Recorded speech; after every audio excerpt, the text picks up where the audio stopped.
In this tutorial, I'll be demonstrating how you can use Adobe Illustrator to create this abstract background design. So let's get started by opening a new document. I'll go to File, New, and I'm going to size my document at whatever size I'd like my background design to be. So for this demonstration, I'll be using 1920 by 1080, and I will click Create. So the first thing we want to do is set a background color for the design. So I'm going to come up here to View, and I will enable Smart Guides. Then I'm going to grab the rectangle tool and I'm going to snap to the top left corner of the page and then click and drag and snap to the bottom right corner of the page. And I'm going to fill this rectangle with whatever color I'd like my background to be. So let me grab the select tool and let me first turn off the stroke color. And then I'm going to fill this with a dark shade of blue, maybe like a deep navy blue like that. So now we want to lock this object to the page so that we don't accidentally edit it while we're working. So I'm going to come up here to Window and I will select Layers.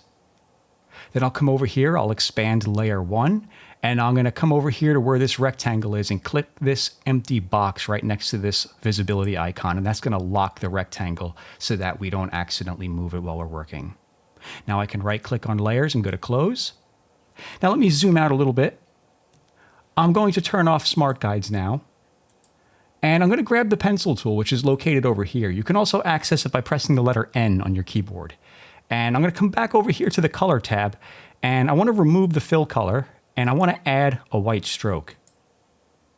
Now I'm going to take the pencil tool, I'm going to start off on the left side of the page, just outside of the page, and I'm going to click and drag to draw a wavy line going across the canvas like this. And then I'll end the line just outside of the page like that. So the line looks a little wonky, so we're going to smooth that out a bit. I'm going to come up here to Object, I'll go to Path, and I will choose Smooth. And I'm going to take this slider and move it until the line has a suitable amount of smoothness to it. I think somewhere right about there looks pretty good. And now I'm going to draw another line. So let me draw another line kind of intertwined with this other line, going through it like that. And I'll do the same thing over here. I'm going to smooth this out. Maybe this one I'll smooth a little more. And then I'll draw one more line. So let me grab my pencil and once again, maybe I'll go like that and finish right there. And now I'm going to smooth this line out as well.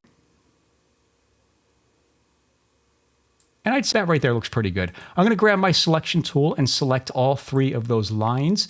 And I'm going to come up here to where it says Object. I'll go to Blend and I'll go down to Blend Options. And from the drop-down, I want to choose Specified Steps, and I'm going to go with 34.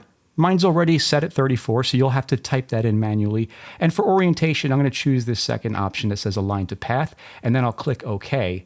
And with those settings in place, I can now go to Object, Blend, and choose Make, and you can see we have a bunch of lines in that space now.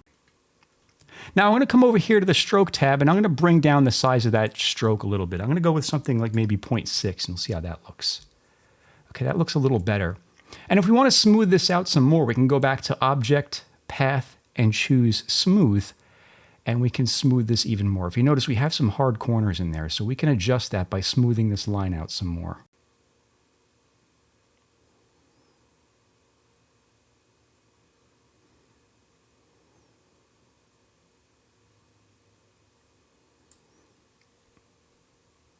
Okay, I think that looks pretty good right there. And you could take this and change the size if you want. If you notice, as you change the size, it'll also change the contour of those blended lines in there. And I'm going to make mine a little bigger.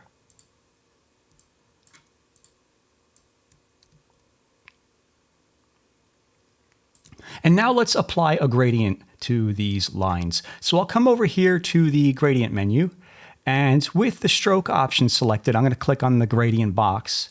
And I'm going to double click this white circle right here and change this to a different color. I'll go with a shade of pink like that. And then I'll double click this disc right here, and then I'll make this a shade of blue, like a lighter shade of blue, something like that. And now we can change the size of this, make it bigger or smaller. I'm going to hold Command and Shift while I do this to make it bigger from both dimensions. And now what I'm going to do is go to Trim View. So I'll come up here to View and go to Trim View, and it's going to show you what it looks like with everything outside of the canvas trimmed off. Join the Logos by Nick mailing list and get over 200 free design templates, including logos, avatars, textures, infographics, and more. As a member, you'll receive news, updates, and tips about your favorite design apps. Just use the link below to subscribe for free and download your templates. As always, thanks for watching.